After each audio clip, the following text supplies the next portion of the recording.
So good evening, everyone. My name is Buddy Hance, President of the Calvert County Board of Commissioners. I want to call this joint public meeting to order between the Calvert County Board of Commissioners and the Calvert County Planning Commission. Tonight I have with me Commissioner Hart, Commissioner McConkey, Commissioner Gadway, and Vice President Commissioner Weems. This time I'll turn it over to the Chair of the Planning Commission. All right, if we could all stand for the Pledge of Allegiance. I pledge allegiance to the flag of the United States of America and to the republic for which it stands, one nation, under God, indivisible, with liberty and justice for all. Good evening, everyone. Thank you for joining us for the August 23rd, 2022 joint public hearing of the Calvert County Board of County Commissioners and the Calvert County Planning Commission. We will begin with item 1, roll call. Vice Chair Kernan. Here. All right. Commissioner Jones. Here. Commissioner Freeland. Here. Commissioner Toohey. Here. Commissioner Dr. Holler. Here. Commissioner Williams. Here. All right, and since we just did the pledge, I will entertain a motion to replace that action item with the proposed agenda. So moved. Second. I have a motion by Commissioner Jones, seconded by Commissioner Toohey. All those in favor? Aye. Opposed? Motion carries. I'll now entertain a motion to approve the agenda as amended. So moved. Second. I have a motion by Commissioner Toohey, seconded by Commissioner Jones. All those in favor? Aye. Opposed? Motion carries. I will now turn the floor over to Mary Beth Cook, Director, Department of Planning and Zoning, to introduce staff. Good evening, Mary Beth Cook, Director of Planning and Zoning. With me this evening is Rachel O'Shea, who will be presenting, Chris Sperling also presenting, Tamara Blake Wallace, the Planning Commission Administrator, Shannon Nizal, Director of Parks and Recreation. We have the County Administrator with us, Mark Willis, Pam Lucas, Attorney to the Board of County Commissioners. John Mattingly will be acting as the Attorney for the Planning Commission, and also with us is Ashley Staples-Reed, who is the, and I don't know your title, Ashley, sorry. Acting Clerk. And then we have other members that are here just to participate if need be. Jenny Plummer-Welker and Kat Lockwood. Thank you. Thank you. And now I believe Shannon will be going over the rules of etiquette for public hearings.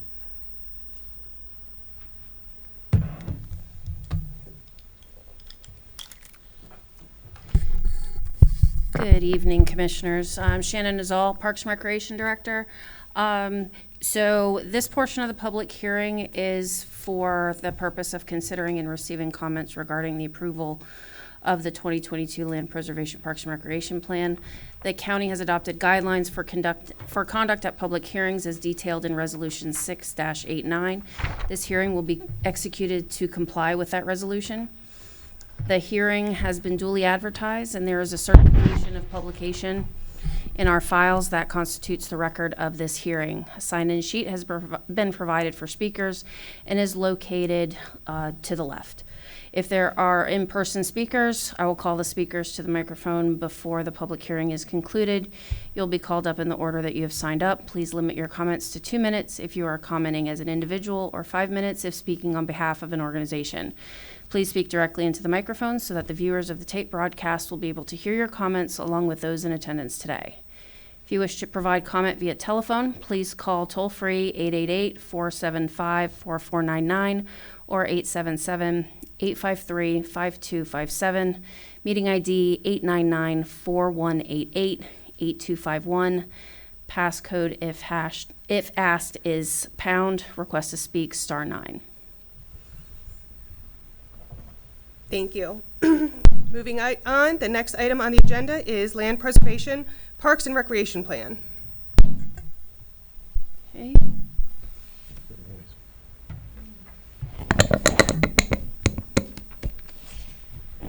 Okay. Good evening again, Commissioner. Shannon Nizal, Director of Parks and Recreation.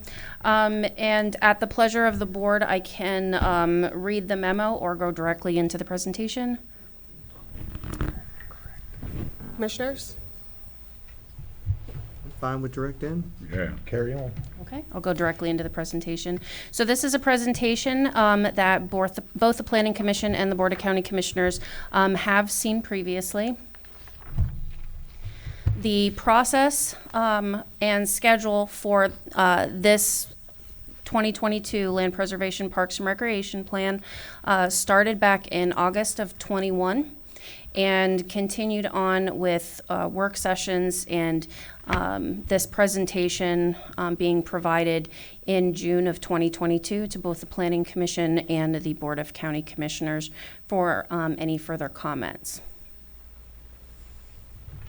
This slide basically breaks down the Calvert County profile, current population as based on the 2020 census, along with our median age, household income, household value, and average household size.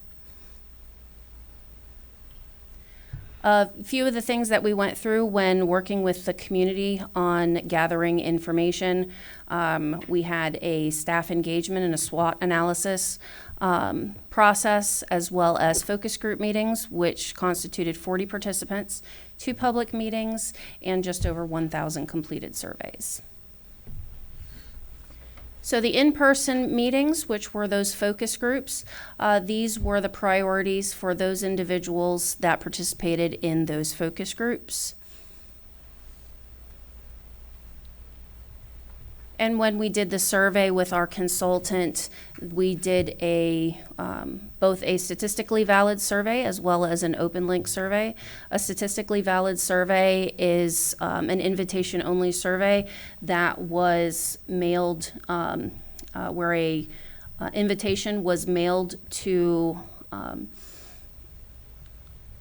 almost 4,000 residents. And those were randomized throughout the community. We received 438 of those back, and then we also had 575 open link surveys completed as well.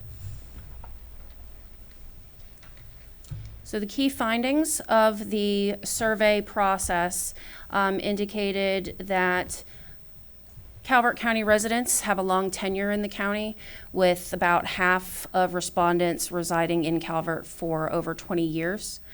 And then in regards to transportation, respondents felt that they were relatively close to parks, and that most travel between 1 to 9 miles to get to a recreation location.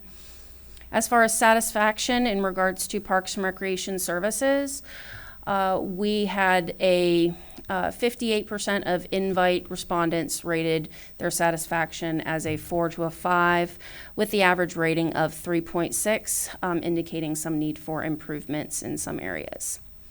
As far as future needs, the community that participated in the survey felt that it was most important to look at trail-based recreation, nature and wildlife related recreation, and water-based recreation. Most invite respondents participated more in passive recreation activities.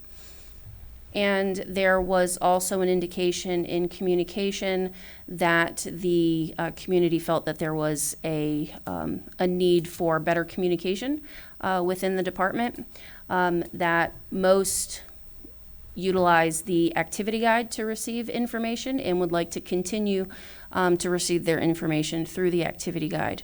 We're actually looking at some further surveying to see what the community is looking for as far as better communication, as they like getting the activity guide and they use the activity guide, but would like our communication to be better.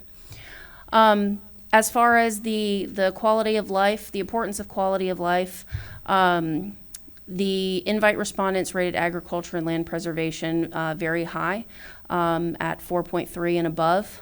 And it's very important to the community to maintain our current amenities, followed by new trails and recreational opportunities. So when the respondents participated in the survey, the types of participation in activities is relayed on the screen, what they participated in most. You can see that the 3 areas, the gray is the overall survey participants, the blue is the invite participants, and then the open link is in the orange. So in regards to most important areas to increase participation according to survey respondents, additional facilities and amenities came up top with 51% overall, and then you can see throughout the other most important areas for survey participants.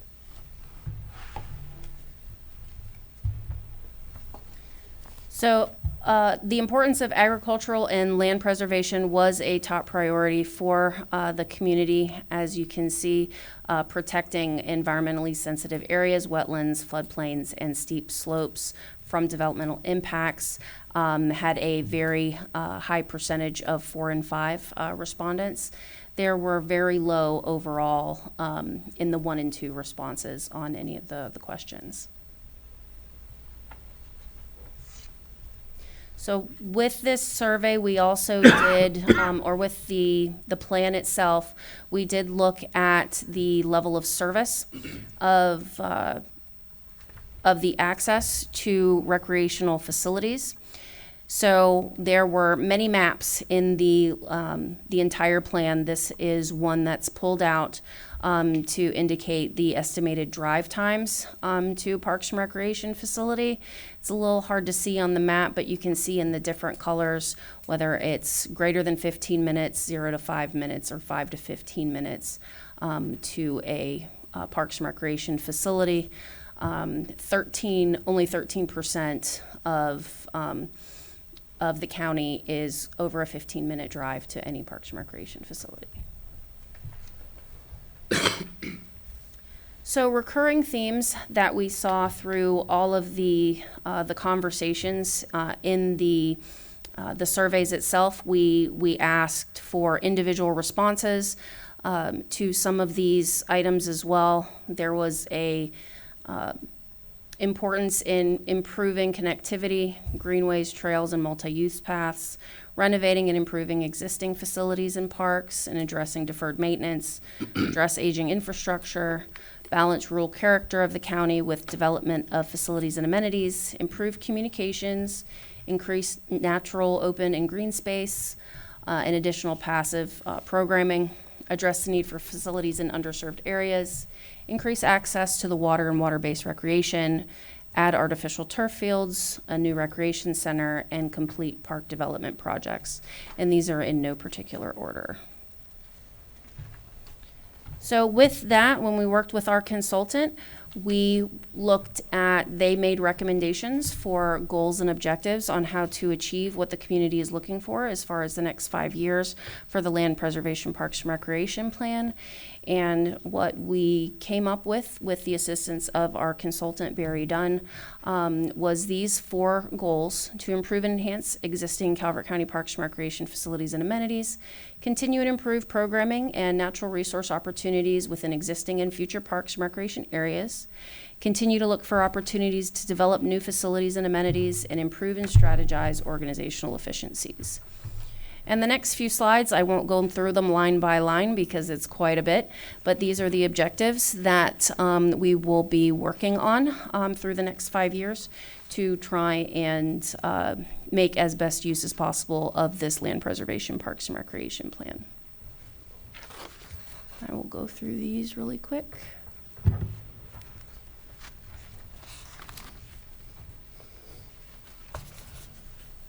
I think that's it. And oops.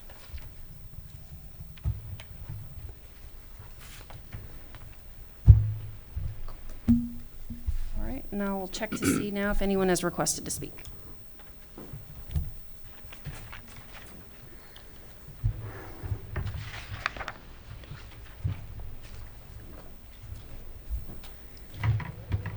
Okay, first to speak, Bob Estes with Friends of Hunting Creek.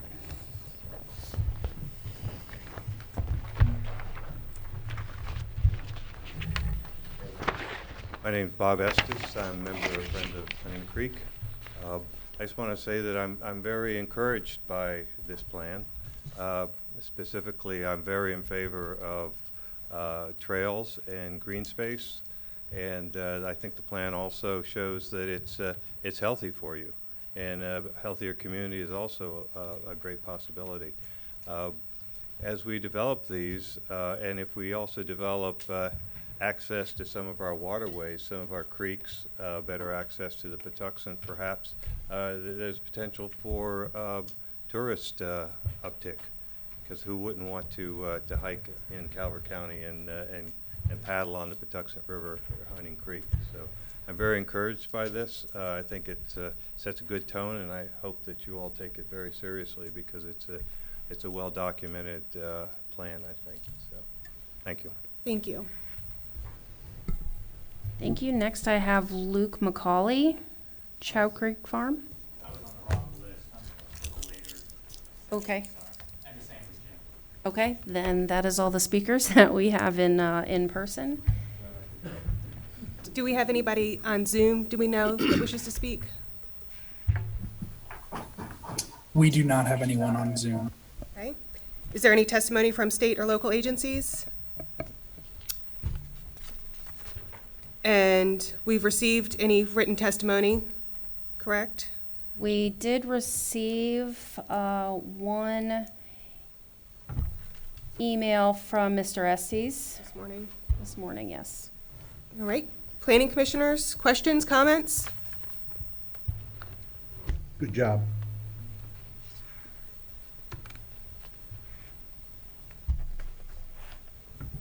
Hearing none, I'll entertain a motion. Madam Chair, I'd like to make a motion that we close the public record and forward this to the county commissioners with our approval. Second. If I may make a suggestion, we need to have a finding of consistency with the comprehensive plan. So if you could address Certainly. that in your motion, please. I would like to add that we find this consistent with the comprehensive plan. I will second that motion. All right, we have a motion by Commissioner Tui, a second by Commissioner Jones. All those in favor? Aye. Opposed? All right, motion carries. Commissioner Hans? So, commissioners, you've heard the presentation. Are there any questions of staff? Seeing none, you've heard recommendation from the planning commission. Is there an action you would like to take? Mr. President, I'd like to make a motion that we accept the recommendation of the Planning Commission and close the record. Second. So I have a motion and a second that we accept the recommendation of the Plan Commission and close the record. Is there any discussion on that motion? Hearing none, all those in favor say aye. Aye. Opposed, motion carries. Thank you. Thank you all. Thank you. Thank you.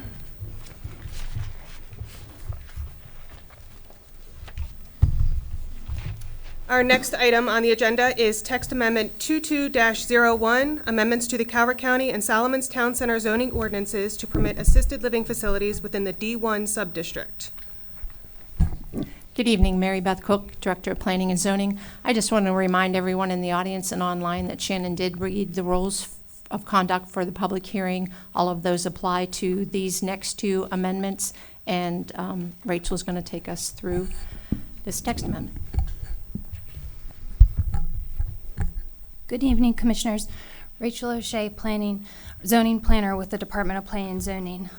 The purpose of tonight's public hearing is to review and to discuss the proposed text amendment 22-01 to permit assisted living facilities within the D1 subdistrict of the Solomons Town Center. Hopefully then we will follow with receiving and considering of public comment and taking action on the proposed text amendment. The Planning and Zoning staff received a text amendment request from the Department of Economic Development. Economic Development staff requested this text amendment be pursued to permit assisted living within Solomons Subdistrict D1. This text amendment will also correct an error in the county's online E-code in which assisted living facilities was listed as a permitted use within the D1 subdistrict.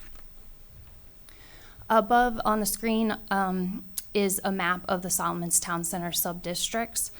Adopting this text amendment would be consistent with the descriptions of the types of uses for the Solomons Town Center subdistricts. D1 is described as designated primarily for mixed use, as is subdistrict D3 to the south. To the north are subdistricts D2 and D3, designated primarily for residential uses, and subdistricts D4 and D5, also primarily designated for mixed use. This is the key to the land use charts. The color codes go back to the categories that describe the area, the sub-areas, as I just explained. And this is the proposed text amendment. This is the Solomon's use chart. That includes the use to assisted living facilities. So the proposed text amendment is to add a P for permitted for the D1 subdistrict. Agency comments received include Department of Economic Development, which was in support, as well as the Economic Development Advisory Board, who is also in support of the text amendment. So next steps include discussion and or questions, followed by public comment. Planning Commission will make their recommendation to the board, and then the Board of County Commissioners hopefully will close the record and take action on the text amendment. So now I will open it up for questions before we go to public comment. Thank you, Rachel.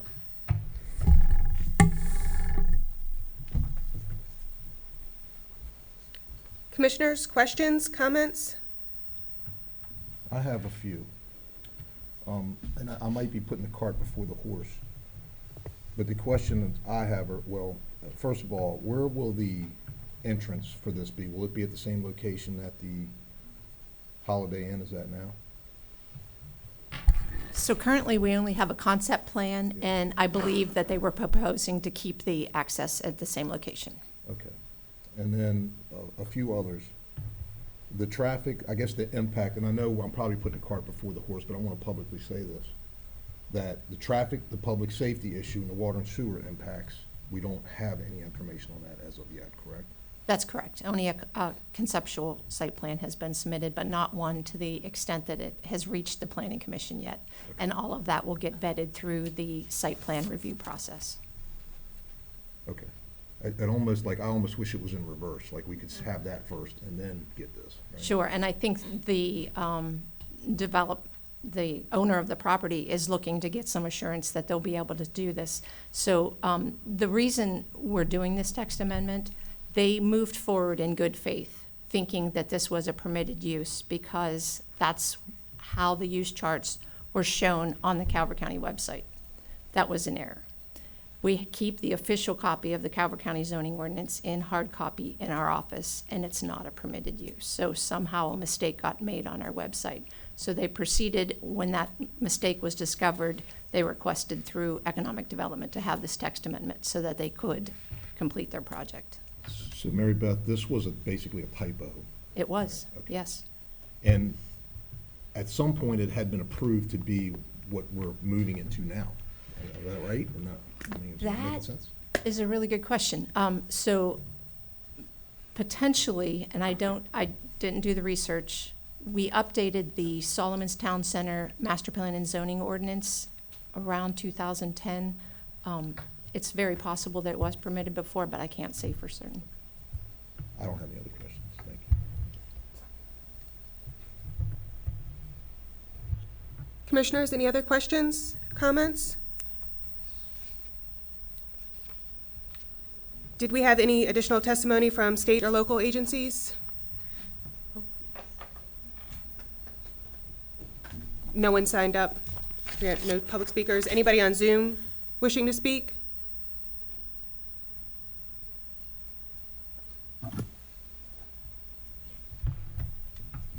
All right, hearing none, I'll entertain a motion.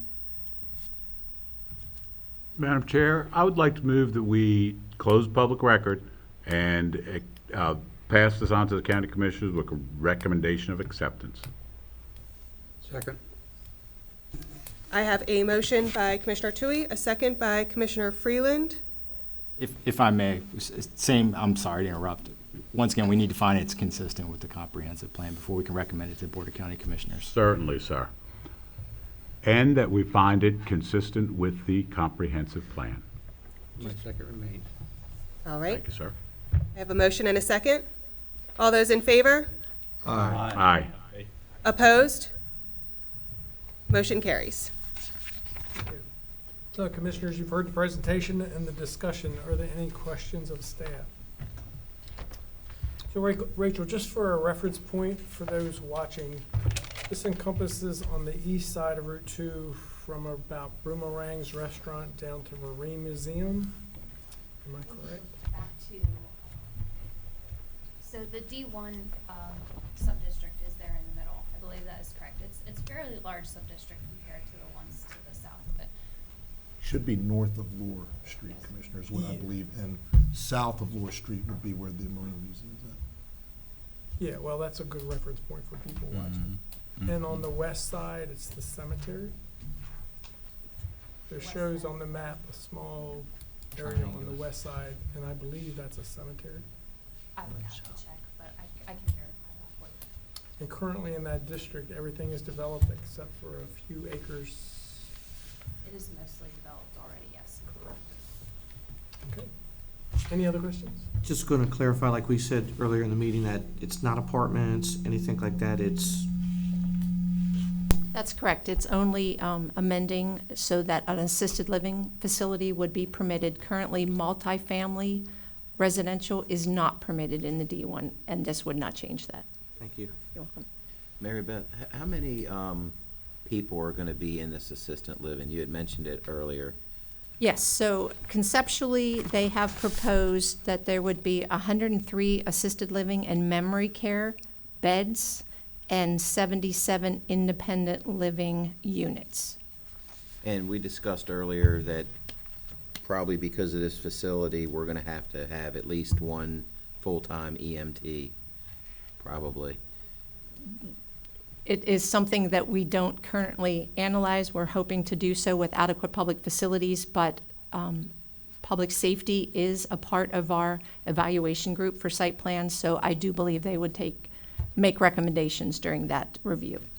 So in approving this, could it be approved under a condition that they provide a full-time EMT at that facility so that it doesn't cost the taxpayers $1 million?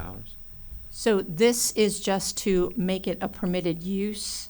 I think that would be more appropriate when the site plan comes in to have that type of comment made, and the planning commission would get to see and comment on the site plan so they could do it at that time. Okay. Yeah, this doesn't approve a project. It does not. It defines a use. Correct. Gotcha. And while a particular project triggered this text amendment, the entire property would now be opened up for assisted living. The whole D1 sub-area, yes. So those areas that are currently commercially developed could be reused as assisted living, or the vacant property that's part of this D1 area could be developed as assisted living.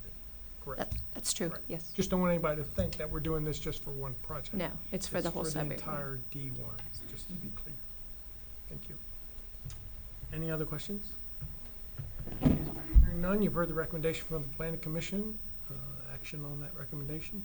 Mr. President, I make a motion to accept the recommendation of the Planning Commission and close the record. Second.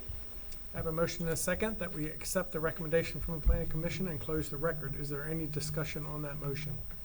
Hearing none, all those in favor say aye. Aye. Opposed? Motion carries. Thank you. Thank you. Thank you. The next item on our agenda is the Historic District Design Guidelines adoption. Good evening, Commissioners. With your permission, I will forgo the reading of the memo and just go directly into the presentation. Sure. For the Planning Commissioners, this is a shortened version of a presentation you have already seen. For the County Commissioners, this is a second viewing for the day. The topic today is the adoption of the Historic District Design Guidelines. Brief background, Chapter 57 of the County Code of Ordinances provides the Historic District Commission the authority to designate properties as Calvert County Historic Districts. Thank you. The first historic district was Patuxent Manor, and it was created in 1974. The most recent historic district, Preston-on-Patuxent, was created in 2019. Throughout the county, there are 95 historic districts, and on this map, you can see how they are distributed pretty much evenly throughout the county with a couple of concentrations in certain areas. The current design guidelines were adopted in 2001. These guidelines are currently dated. They were never designed for online use. These are 21 years old. Most people nowadays access information via pads, via other things, and we wanted a document that was going to be more tech-friendly. Also, we wanted a document that was going to be more user-friendly. Additionally, there have been changes in approaches to the field of historic preservation. There have been changes in materials, and there have been changes in technology, things like alternative energy and how that could work with historic preservation. We wanted a document that would capture these new items.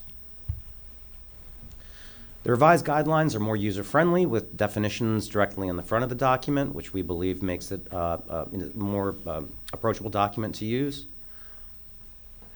And it also includes the items such as accessibility, alternative materials, technology, and climate threat mitigation.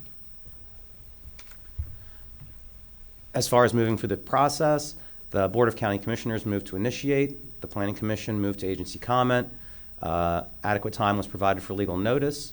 At the Board of County Commissioners moved to a joint session, this joint session, and the purpose of this joint session is partially to adopt these as the Historic District Design Guidelines. If the Commissioners have any questions, I'll take them at this time.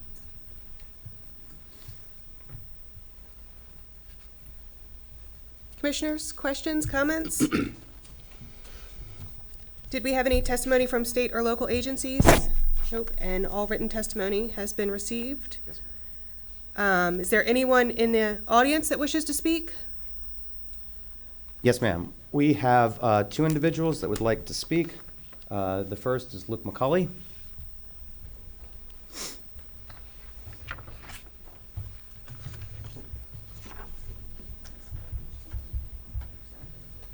Luke McCauley, 5750 St. John's Chapel Road, speaking on behalf of Chew Creek Farms and our community, our local community.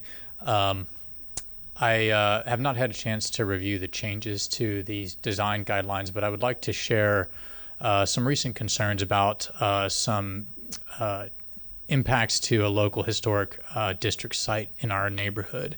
In particular, it's regarding St. John's Chapel, a historic African-American church and school site. There's been a proposed redevelopment on the site, and the neighborhood, several members of the community are concerned about what has taken place there. Trees have been cleared. Some of those trees landed on the structure of the ruins, which are designated as part of the historic site. Percolation tests were conducted with heavy machinery using backhoes right on the site of these historic areas. It turns out that some of these, doing research on this, shows that the historic schoolhouse was underneath one of these areas where the percolation test pits were dug. We have imagery that we will share with all the commissioners here showing the overlapping area of where the historic site was in 1938 and where the current digging was conducted. We've reached out several times to the Historic Commission concerned about these damages. We just want to continue to raise these at a higher profile and ensure that any future work done on the site is consistent with the best archaeological research and that is done appropriately, and that we don't damage the record that Calvert County Historic District Commission has shown for these types of sites to be sparse, narrow, or non-existent. So want to just bring that up to everybody's attention and hope that that site is really cared for well in the future. Thank you. Thank you.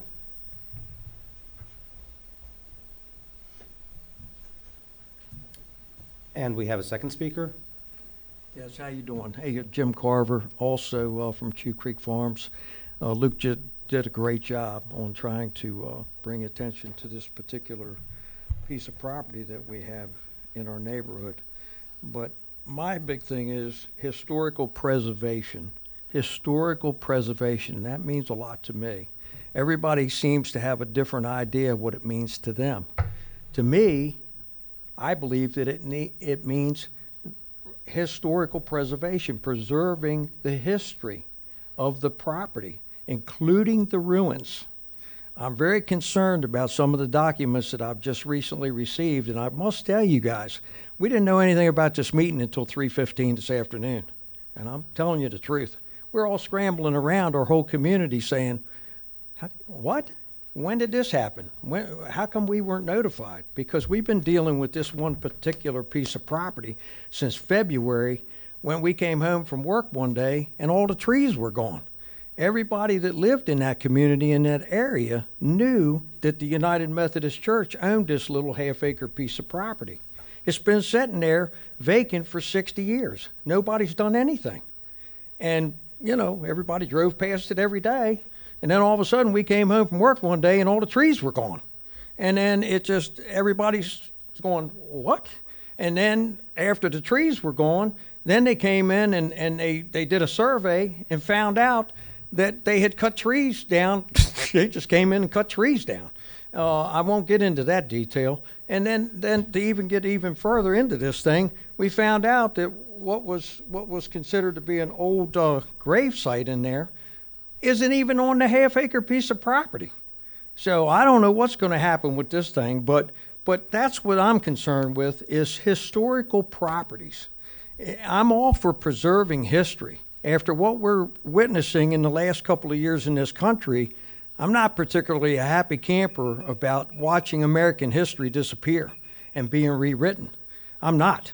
And this piece of property in particular, to have somebody come in there and just take a bulldozer and bulldoze the history, if we're going to preserve the history, let's preserve the history.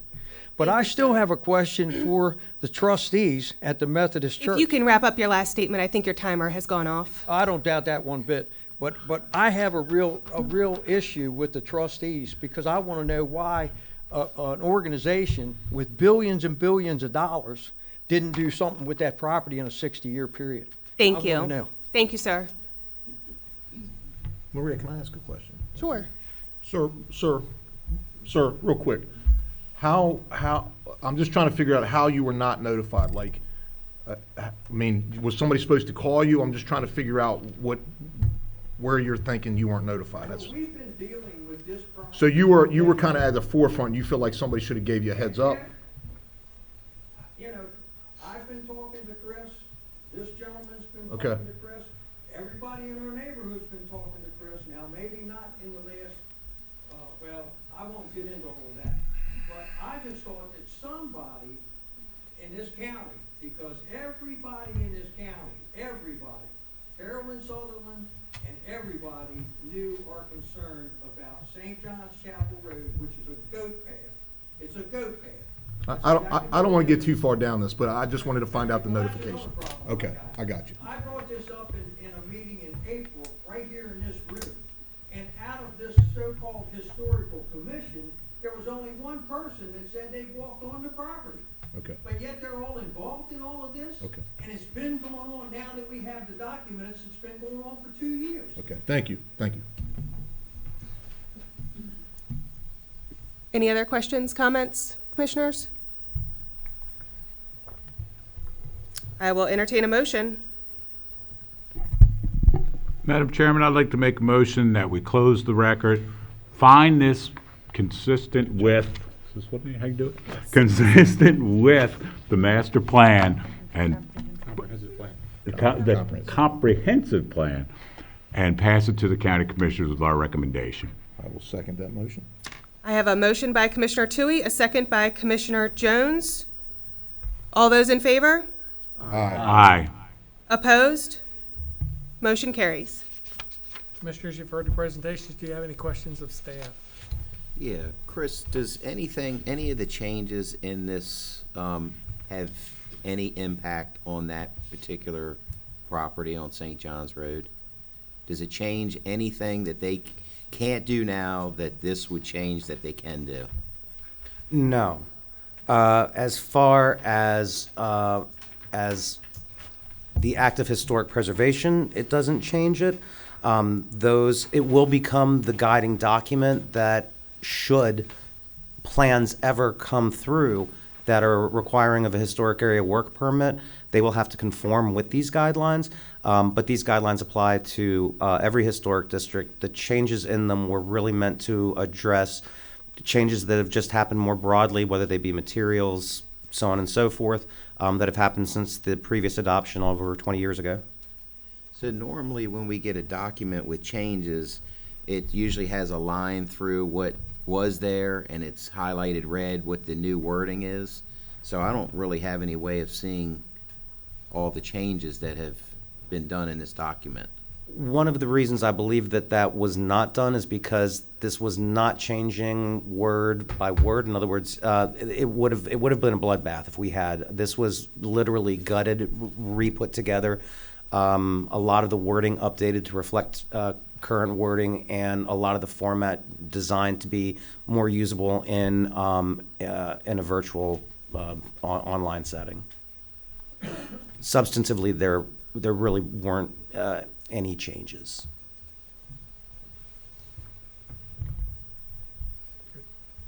So Chris, just for general information, what is the normal advertising process for text amendment hearings? So for this process, we had this, and I can provide the dates. I believe that it was open for, it was advertised on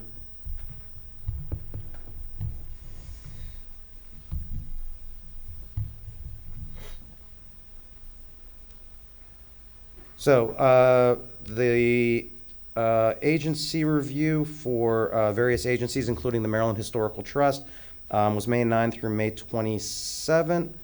And the public notice for this joint meeting was published on August 12 and again on August 19 through physical paper advertising. So we do newspaper advertising, and we also do internet website advertising. We have the slideshow, and there was a slide that was included on that to advertise this meeting. Okay, thank you. Commissioner Gatway. Was the new document that you created published? The entire document? It has not been published online because it's not yet been approved. It has been available for review by individuals, and it was circulated to relevant local and state agencies. And Commissioner Gadway, I do believe we presented it, it was attached to every agenda that it was on. So when it went to the Planning Commission, it was on their website agenda. You could click on the document. When it was on the County Commissioners, when Chris presented it, you could click on the document and review it. Would you say the new document is more restrictive or less restrictive when it comes to development moving forward? Because you said that there wasn't going to be any substantive changes, but it seemed a little ambiguous. Okay. I'm glad you asked that question. I would say in regards to development, there is effectively no change. Its impact to historic district owners I only see as a benefit because in the past 21 years there have been development of materials and again also alternative energies that were not addressed under these, under the previous guidelines, and these newer materials are often more affordable, more durable, and they still achieve the look and feel of historic materials, and they are now acceptable that they just didn't exist 21 years ago.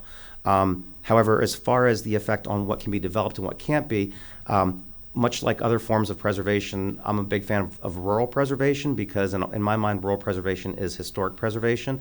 And the purpose of the historic preservation is to keep it, and the purpose of these guidelines is to inform historic district owners of what changes, if they do make it, are permissible, what are not permissible. It informs the Historic District Commission when they're reviewing historic area work permits as to whether or not it is in line, not only with this, but this document is based on national standards, on Secretary of Interior standards for rehabilitation. So as far as what it permits and what it doesn't permit, there's no real changes. In effect, what it permits for the exterior, it only regulates exterior. That is a limiting factor. It limits what people can do. Does it limit, excuse me, you say it limits exterior, does it limit excavation of areas that if somebody is going through and they're starting to excavate something and they find something unexpected, is there anything in the guidelines that tell them that they need to stop and make a phone call? Yes, sir. This has actually happened, I would say, in two phases. First, the guidelines should be available to the historic district owners. It's available for them to refer, and there are sections on archaeology, on doing archaeology prior to changes to the land. Again, if they're going to do an addition, if there's going to be any ground disturbance, then it does give the process. That process is normally contacting me, and I'll go out, as an example, I usually, and if it doesn't, if they haven't gotten that information through the guidelines, we get it through the permitting process. So as an example, I was out on Lower Marlboro Road not long ago for a heating oil tank removal and replacement. That went through the historic area work permit process. It was reviewed and approved by the Historic District Commission. And part of the stipulation of that was that I was on site to monitor to make sure that nothing was impacted. Thank you. Sir. So historic site designations are applied by landowners, correct? Yes, sir. It is a purely voluntary program. A lot of my job is when things come across that I see that they look like they're a resource, I strongly attempt to encourage the owners, but only the owners can do that because it does put restriction on the property. And when they make that application, they designate the areas that they want to be Yes, sir. included? It is often the entire parcel. However, in instances, we have instances where we have historic tobacco barns that are on the same parcel as a not historic domestic single-family home. In those cases, they usually elect to put the barn in preservation. Personally, from my perspective, I'd like to see the barn and the land because I think that without the two, it really loses its context. So when someone makes an application, do you do a site visit Yes, sir. and you verify what they're saying is correct?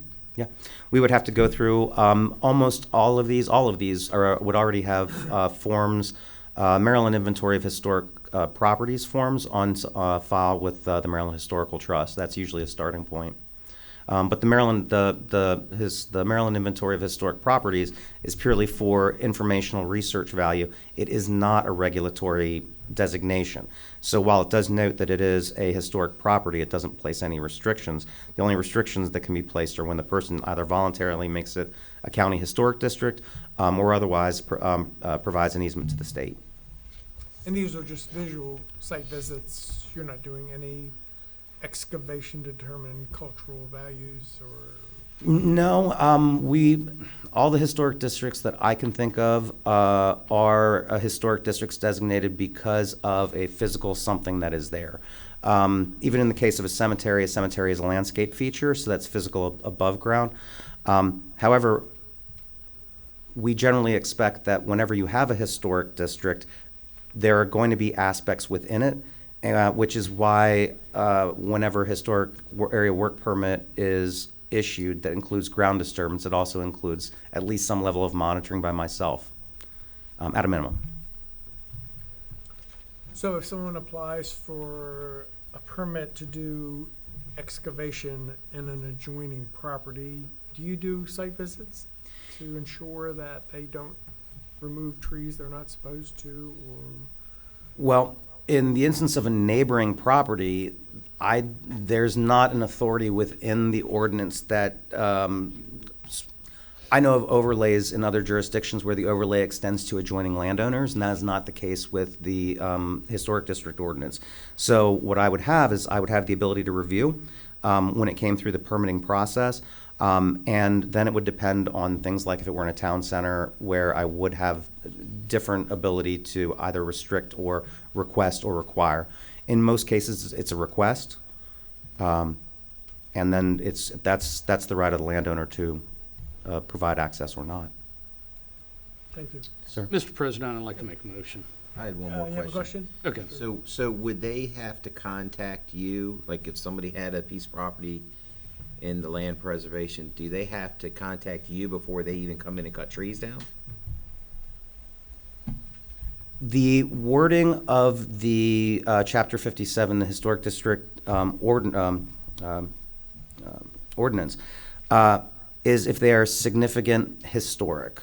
And that has been interpreted by the Historic District Commission to apply to historic plantings.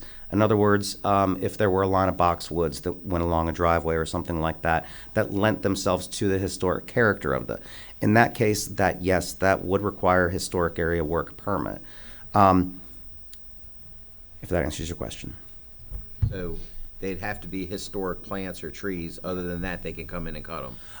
Unless it also required a county permit. The ordinance does also provide that when a county permit comes through, so if the tree removal would require a county permit, then that would be also routed through my desk for review. I would acknowledge that it was a historic district, and I would then require that prior to signing off on their building permit, grading permit, sorry, I would require that they receive a historic area work permit. Okay, any other questions? Commissioner Gadway? I do want to preface this by saying that it was mentioned earlier about anytime guidelines are changed, there's the strike through with the add-in highlighted and this and that. And that stuff is very easy to follow. Sure. And what I've been derelict over the last week or so because I did not get through and read the entire guidelines as presented. And if I didn't do it, others may not have had to do it, had the opportunity to do the same.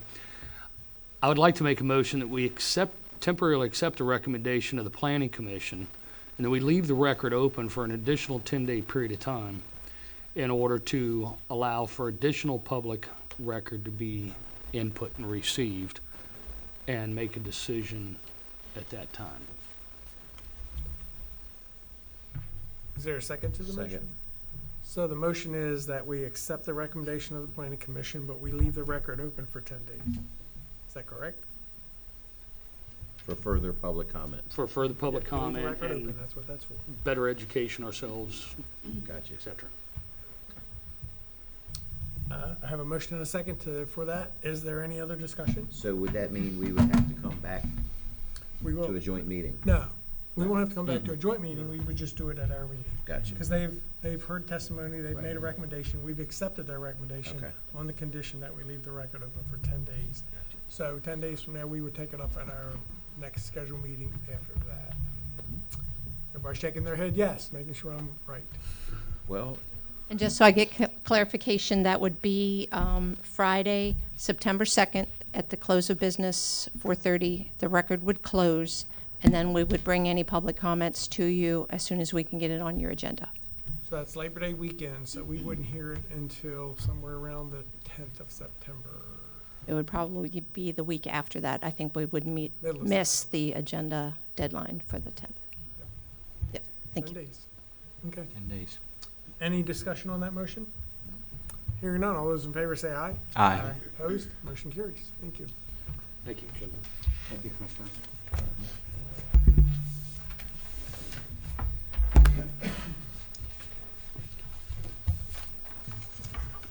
Mr. President, I'd like to make a motion that we adjourn.